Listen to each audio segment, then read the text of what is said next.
Welcome back, everybody. My name is Tim. This is another Real Ideal Gear Review, and today we're looking at the Berny Field Watch. That's not the official name of this watch, but they have a Berny Flieger watch, and this is the Field Watch version of the very same titanium case, titanium bracelet, titanium clasp. It is an awesome watch. The actual model number is the T2576MS. Let's just call it the Field Watch for now. All right, we're going to go through the 5 things we typically go through. This is a pretty quick review because we've already done the Flieger, and there's not a lot of differences between the two, except for one major difference, and that major difference is, yeah, it's going to be kind of a ding on this watch, but we'll get to that in just a second. So let's start off with size. It is a 37 by 9 millimeter watch. So the diameter is 37. The height off the wrist is 9 millimeters. This is a thin watch.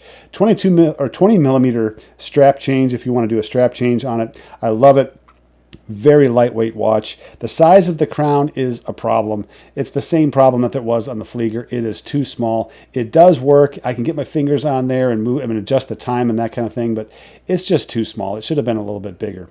The fitment is good. It has 3 micro adjusts on the clasp. The links are not that hard to change out. Now keep in mind with 3 micro adjusts, you really only have 2 micro adjusts to work with. I prefer 4 or 5.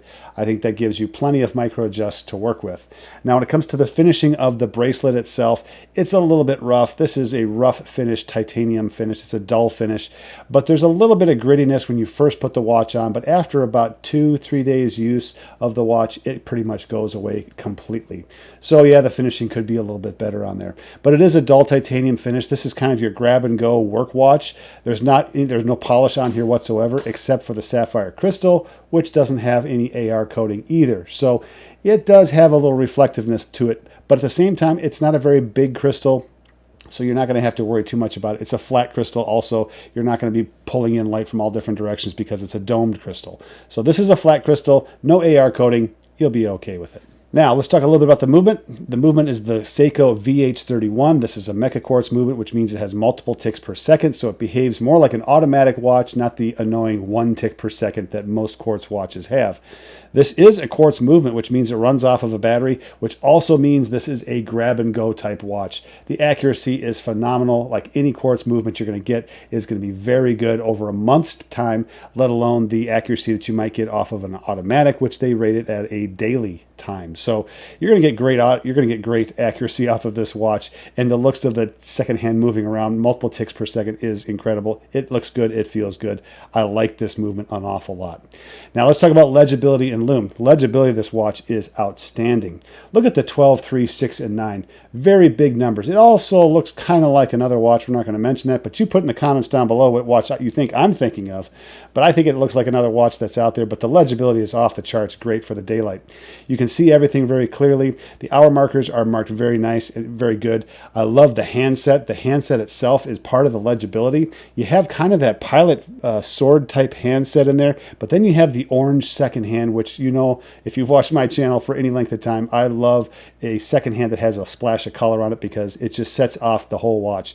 It breaks up the monotony of particularly a black and white dial with just a little bit of color. So the handset's great, highly legible handset. I know exactly where the hour hand is. I know where the minute hand is. The hour hand is definitely distinguished from the minute hand, and of course the second hand is distinguished from the other two as well.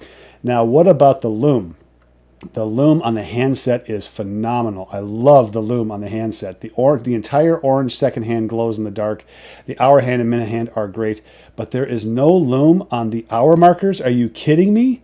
Really? Look at the Flieger. The Flieger style watch. This is the same watch, same movement, everything. They changed the dial on this. The Flieger has Lume everywhere on there, and they couldn't put Lume on the hour markers. This is a massive oversight. This is my biggest complaint for this watch is there's no Lume on the hour markers.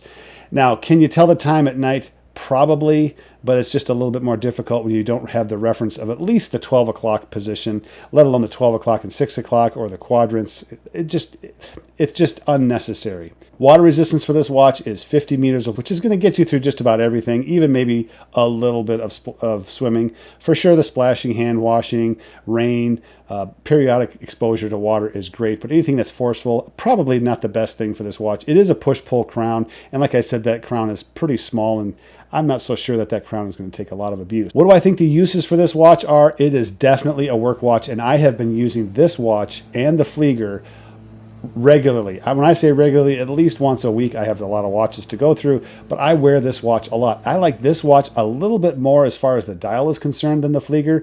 It's less busy. It doesn't have all of the minute markings on there with the small hour markings on there as well. So the hour markings on this one, the field style watch, I think is much cleaner, much easier to read, and for me it's a joy to wear on the wrist. It's a little bit small. 37 millimeter diameter case is not my favorite size. I'd rather be in the 39 millimeter size. 37 is a bit small for me, but it's 9 millimeters high off the wrist, which is phenomenal. You have a great thin, look at the proportion on this. The proportion is over 4. So in that sense, you have a great watch, great proportions on this watch. If you don't know what I'm talking about with proportions, check out the video that I did on chunky watches and how to determine whether or not a watch is too chunky for you or not. For me, anything that is right around that 4 or the high 3s, where you take the diameter of the case divided by the height off the wrist, if you get anything in that, for me, in the high 3s or even the 4s, I love it. I love the proportions. I love the looks of those kinds of watches. This one definitely fits that. So proportion-wise, this is close to the wrist. This is great for a work watch. It's not going to be banging on a lot of stuff. And also, don't forget that it has a sapphire crystal. It's also a grab-and-go watch with the quartz movement. High legibility. It's also a great value. The cost of this watch is less than $60 when it's on sale. So if it's not on sale, just wait. This watch will go on sale and it'll be less than $60 usually, or right around $60. So don't pay the full price on this watch. I also love the Lume on this watch. The handset is great. There's no Lume on the dial on the hour markers, which is a real pain. And at the same time, you have that small crown. So those are the two dings. What's the final score for this watch? Remember, anything over 9 I recommend. Anything above 9.5 is usually a highly recommend. Anything over 9.8 I strongly recommend. This one's a 9.6. It's good. The Lume is a big ding on this one. I know the crown is small. Also keep in mind, with a thin watch, you're not going to have a big crown usually. So I can accept that a little bit more than no Lume on the hour markers. That just doesn't work for me. So 9.6 out of 10. So put in the comments down below what you think of this watch, the Berny watches. Do you have any of these titanium watches, and what do you think of the Flieger or the field style watch? And I'd love to hear what your comments are. Also, check out my webpage, realidealgear.com. I've got a bunch of watches going up for sale. I'm going through and I'm going through and getting rid of some of these watches, and they're going to be on there for a good deal. So check those out. Limited edition watches all the way down to Casios, even Casios paired up with a flashlight to kind of give you the beginnings of an everyday carry setup.